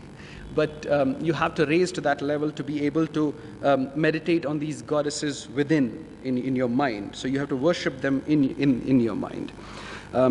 Abhinavgupta offers two metaphors for the results of such visual meditative practices in the Tantra Loka. In one case, he says that just as a horse who runs through all kinds of uneven paths is still able to keep a steady pace through the power of will, Ichcha Shakti, in the same way, even if consciousness is full of differentiation, yet it is able to overcome it and maintain its steadiness. This is from Tantra Loka 4, which is talking about the Krama. The second metaphor is more relevant to our context. He says that just as a person repeatedly looking at his face inside a mirror eventually starts thinking that the reflection of his face is nothing different from his face itself, in the same way, by repeated meditative practices, a practitioner who sees himself as Bhairava, this is a literal translation, in the mirror of conceptual awareness, Vikalpa Mukura, so he uses here as Vikalpa Mukura, eventually becomes one with Bhairava. This is to say, when a yogi is able to reach such a yogic state where merely by the power of his intense will, he is able to create whatever he wills, It is like a pratibimba state, where a reflection does not depend on its prototype in order to manifest. It can manifest by itself if it wills. Hence, it is also named as Shambhava Samavesha, that is governed by Ichha Shakti. So then I have this quote, but it is not important to read that from Müller-Ortega. In the Tantra Loka, the chosen deity to be meditated upon is presented by the goddess Kala Sankarshini. It is the same goddess Kala Sankarshini in its highest state that is further equated by Abhinavagupta with Trika's syllabary goddess Malini. She is of the nature of absolute consciousness, Parasamvit, represented by the non-dual nature of light, that is to say Prakasha, and reflective awareness, Vimarsha. This goddess, Kala Sankarshini, according to Abhinavagupta, is the causal agent of 5 acts, Panchakritya, because of which this universe becomes manifest. These 5 acts are almost the names of her reflected aspects, and that are defined etymologically on the basis of 4 Sanskrit verbal roots as 5 ideations, kalanas, that come into being because of the power of will, Swatantra Shakti. So he's using this from the Dhatu Patha Kshepa, Kalak Kshepe, to protect, to enumerate, to go, to know in the sense of Gati, and to sound in the sense of Nada. As Pandey interprets the 5 kalanas, so there is a quote from Pandey, and he's also trying to kind of basically paraphrase the translation there. I'm not possibly going to read that. But I will read a bit of it and then conclude. In this system, there are several noteworthy points. One of the definitions of the goddess Kala Sankarshini is as she who maintains her relation with the manifest as image and counter-image, Bimba and Pratibimba. This is a quotation from Tantra Loka itself. She is also defined as the one who manifests her internal reality into the external while maintaining complete identity of the external with herself. At the same time, in the externally manifested form, she is able to maintain the distinction of one from other, as, for instance, in the case of a reflected image in a mirror, where one can see images in the same shape, size, etc., exactly as they are in their original form. In her reflected form, she is also characterized as the one who manifests simultaneously in her true form as pure consciousness, along with the object that is being reflected in her, thus making the former manifest along with herself. Her static nature is light, while at the same time her dynamic nature is reflective awareness. The same goddess Kala Sankarshini, who Abhinavagupta also identifies with Matri Sadbhava, at the syllabary level is called Malini, as already noted. Being of syllabary nature, Malini follows a particular arrangement of Sanskrit alphabetical system called Nadi Fanta Krama, literally from the sequence following Na to Fa. This Malini is defined by Abhinavagupta as the universal supreme power, Vishwarupini Shakti, that is emitted from the union of vowels, Bija, and consonants, Yoni. Here, the vowels and consonants are understood as male and female principles, respectively represented Shiva and Shakti. It is the perfect union, Yamala Rupa, of these two principles that brings about manifestation of universe. At the level of phonemic emanation, the sequence of Shabda Rashi is identified with Shiva, and that of the Matrika and Malini are interpreted with respect to Shakti. It is very clear to me now why Abhinavagupta discusses the theory of reflection in the first 65 verses of the 3rd chapter of the Tantra Loka, immediately preceding an exposition of the theory of phonemic emanation. That is to say, he immediately after discussing the Pratibimbavada, he comes to the Paramarshodaya Krama. In the phonemic mysticism of Abhinavagupta, the first vowel of the Sanskrit alphabetical system, A, is analogous to the Anuttara, the unsurpassable being that is nothing but Shiva. This A, because of his absolute autonomous nature as if extends his own reflective nature into himself when he desires to procreate. In the phonemic realm, it is nothing other than its own extension represented by the long vowel form of itself, that is A. The theory of phonemic emanation presents the 3 major Trika goddesses, Para, Parapara, and Apara, as the 3 short vowels of the Sanskrit alphabetical system, A, I, U, respectively. However, the potential, that is to say Shakti, of the potent, Shaktimat, Shaktimana, who are inseparable from one another, is what Abhinavagupta calls the supreme power of universal reality. That is to say, he would call it Kauliki Shakti, or in the creative realm, it becomes the idea of pratibha, for instance. Abhinavgupta himself explains this phenomenon in his Tantra Loka. I think I should not talk about this in detail because it'll take lots of more time, but I should just conclude with this one page because there I'm trying to sum up the ideas. What I have presented in the pages above should be understood as an attempt to explore the basic model of the theory of reflection according to Abhinavagupta. I maintain that there is no unidimensional way of exploring Abhinavagupta and his theory of reflection. This study explores one of the many dimensions. I am now completely convinced that if one wants to understand Abhinavagupta's theory of reflection, one should study the relevant portions of the Tantra Loka Viveka, the Paratrishika Vivarana, Ishvara Pratibhigya Vivirti Vimarshini, and the Natya Shastra Abhinava Bharati, only the relevant portions of that, together and make the best possible sense out of them. Otherwise, no matter what, our understanding of Abhinavagupta's theory of reflection will always remain incomplete. The crucial question I have posed is whether we should ignore the novelty of Abhinavagupta's Shaiva theory of reflection in his works other than those related to Pratyabhigya epistemology of recognition alone. Because that's what I seem to find around. You know, there is too much emphasis on the analytical side, that is to say Pratyabhigya, but then deep down you see all this is an attempt to create this very strong crust around his very, mystical, metaphysical idea, which is basically represented somewhere in the Kula and Krama systems. The analytical part is only the outermost crust of his metaphysics, while the innermost kernel is placed deep in the very center of his metaphysics, is his soteriological concern that in turn is profoundly embedded in Kula and Krama ideas. Abhinavagupta's vision of reality is both mystical and erotic, following a complex symbolic ritual scheme. That also is deeper. One can talk about Tantra Loka 29, and there are other portions. And this depth can only be plumbed when Abhinavagupta is studied across the scriptural tradition that he's a part of. A further attempt worth making would be to locate the origins of Abhinavagupta's ideas in the works he has been influenced by. This would include not only early tantric scriptures, both dual and non-dual, but also the works of philosophers of language, like Bhartrhari, for instance. There has been some good work done on that by Professor Rastogi and Professor Torella, but I think there are deeper things to be looked at, who clearly had tremendous influence on both Utpaladeva and Abhinavagupta. When one tries to deconstruct the concepts discussed in the Tantra Loka, one is clearly able to see how in the Trika manual, so Tantra Loka is a Paddhati technically speaking, ideas from Krama and Kula traditions are scattered throughout. The discussions focusing on the theory of reflection and the theory of grammatical cosmology, certainly emerging in the context of Shambhavopaya and the Tantra Loka, are clear illustrations of this.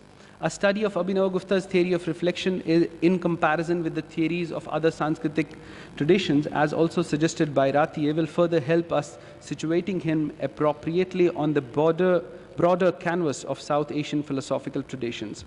I'm indeed curious to explore, for instance, the contrasting ideas between the two non-dualistic traditions of Shaiva and Vedanta in future.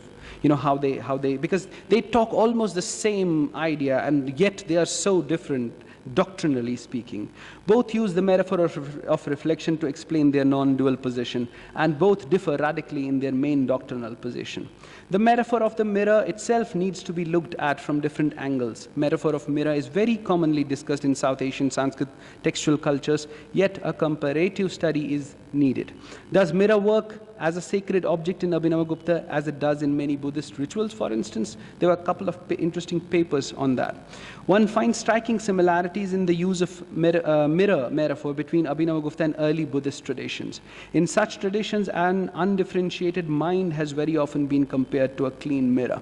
How do we understand the mirroring or visualization, the process of it, of divine images and explore their meanings? These visualizations are seen by Abhinavagupta both as linguistic and cosmic, and are deeply connected with his metaphysics of light, the Prakasha idea he has. All these questions and suggestions will remain a part of the future desideratum of my research. Thank you very much. So. Since the time is short, we can take just 2 questions and we can have an informal interaction with the speaker in the tea break.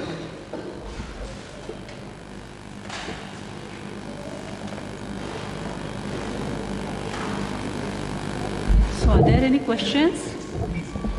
Yeah, I just have a comment and a question. First of all, thank you very much. As I told you already personally, I mean, it's very rich presentation of the topic and also a lot of surrounding materials with which to think. And as I mentioned, this notion of this pratibimba, I mean, the Abhinavgupta system is also called Pratibimbavada, and this was the biggest challenge I had when I started studying the Pratyabhijna, was precisely this question. And it was so, as you said, you do not know at some point whether he's talking about the face as mukha or as consciousness, and some things which apply to one don't apply to the other. And then sometimes you get the impression that he's just jumping without making the necessary distinction. So it was at the beginning when I was new to the system that I finally just put it aside. Because then I said I'll come back to it later, and I never come back to it. So I want to thank you for, actually giving the impetus. My question is actually the President Saab at the beginning, when you spoke about Darpana Nagari, he tried to make an analogy and similarity between Shankara and Abhinavagupta, and the convergence between the two, even despite the. But actually, what is very interesting is that in Abhinavagupta, he never mentioned Shankara anywhere. Never. Radha Vallabh Tripathi is trying very hard to make a connection. The most recent thing he sent me was to send one stotra attributed to Abhinava and another stotra attributed to Shankara, and shows 2 paragraphs, 2 stanzas which seem to be similar, right, etc. But actually it's very interesting, and that there is no mention. Right. So he could not be getting it from Shankara or anything. I doubt it. In fact, they purposely ignore Shankara. It's impossible that they did not know about Shankara. So, especially at the end, you mentioned the tremendous influence of Bhartrhari on both Utpaladeva and Abhinavagupta, and you mentioned also earlier that this notion of Pratibimba is already there in Utpaladeva as a systemic idea. Right, it's not just Abhinavagupta developing it, and the question is for what purpose. And the difference between the real mirror and the mirror of consciousness is both are reflective like Prakasha, but consciousness, there is this Pratyava Marsha side as well. Exactly. And this whole notion of Vimarsha is actually ultimately coming precisely from Bhartrhari. Absolutely. I mean, Vaghi Pratyava Marshini. So, I am wondering to what extent can we trace this whole mirror thing itself, either implicitly or explicitly to Bhartrhari? That's the question part. Well, I don't have a clear answer to that, sorry. But thanks for the comment. But I think in one of these recent papers that Isabel Rathier wrote, she suggested that rather strongly that it's possible, I mean, again, it's a possibility because it's so difficult to deal with these ideas and try to really make a clear path that, okay, this is probably what would have happened in this history of ideas. No doubt it's somewhere coming from Bhartrhari, but I'm not sure if Bhartrhari is anywhere using the idea of Darpana as such, manifestedly as, for instance, Utpaladeva and Abhinava are using. However, she argued that it's probably coming from Shantarakshita. Now that's very interesting because Shantarakshita in his Tattva Sangraha, he has a long chapter on that. And obviously he is not agreeing to the idea, that is to say his idea is diametrically opposite, for obvious reasons, to Abhinavagupta.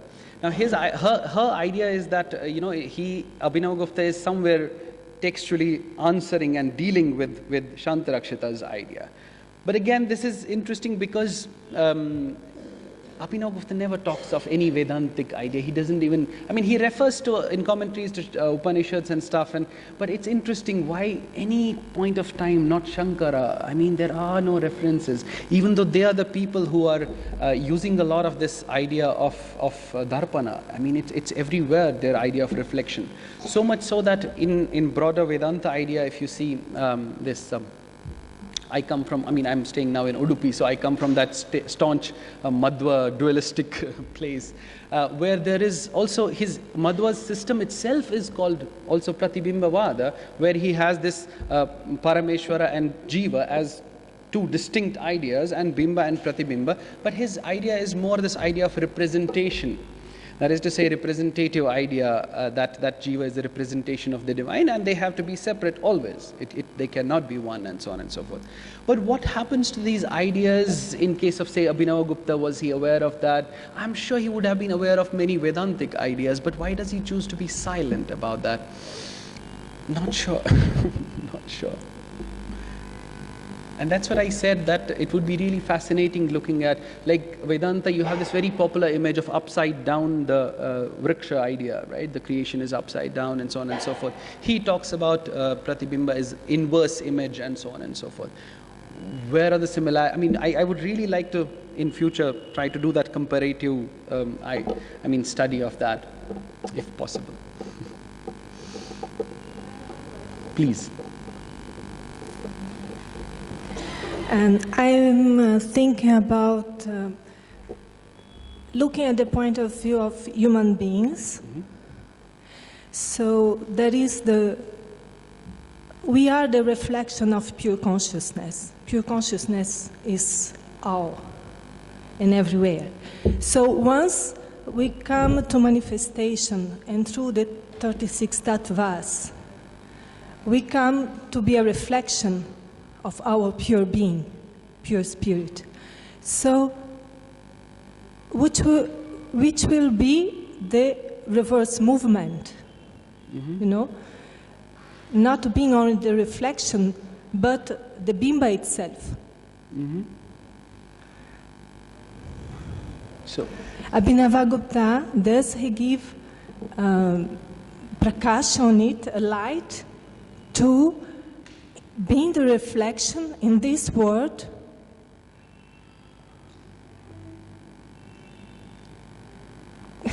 Realize that we are more than the reflection. okay.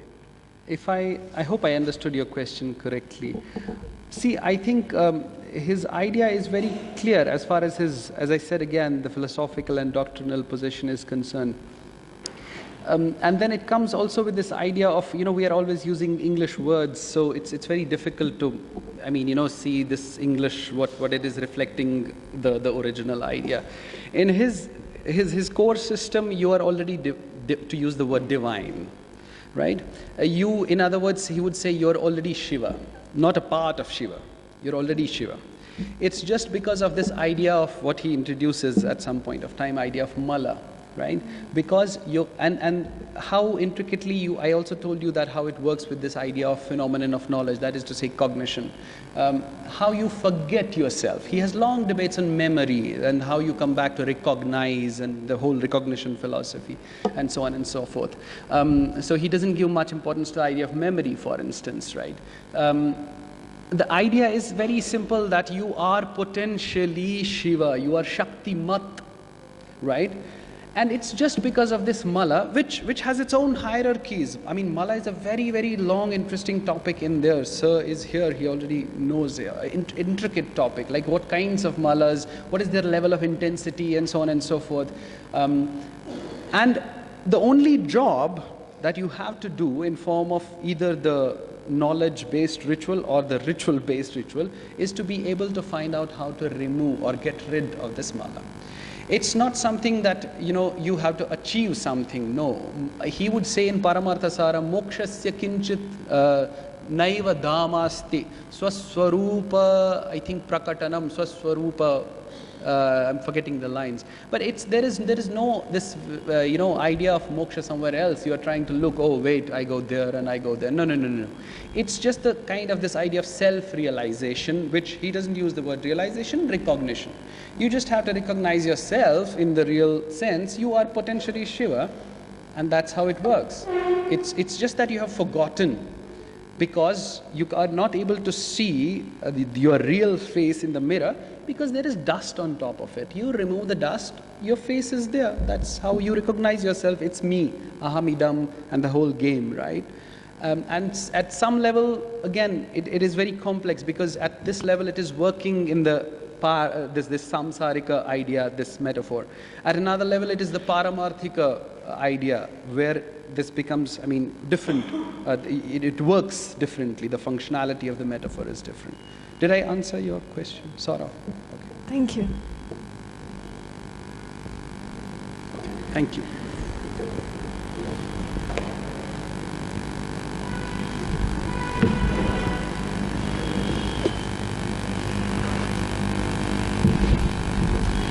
This is a time for tea break. We'll take a break for 10 minutes and we'll gather here again at 12 o'clock.